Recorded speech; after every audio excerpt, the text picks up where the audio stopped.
Батыралы Сыдықов атындағы Қырғыз-Өзбек ел аралык университетінде 2025 жылы 30 декабрда 245 не приказы менен буйругу менен чыккан буйруктун негизинде бүтүрүүчү аспиранттардын бүтүрүү аземи болду.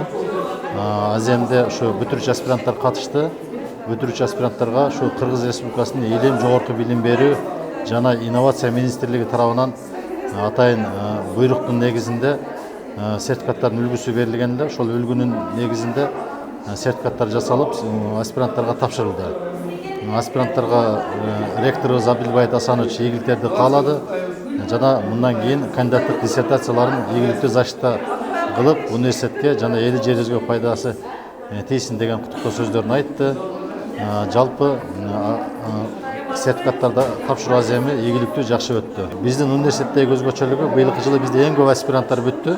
20 аспирант бүттү. Аспиранттарга бизде быйылкы көп жоолордун негизинде аспиранттарга скопста статья чыгарса, биринчи кварталга 60 миң, экинчи кварталга 50 миң ушундай атайын акча каражаттары берилет. Эгер илимин жактоо үчүн башка шаарларга барса, аларга жол акысы, чыгымдары бардыгы төлөп берилет. Ушундай аспиранттарга көп колдоолор биздин университет тарабынан жүргүзүлүп жатат.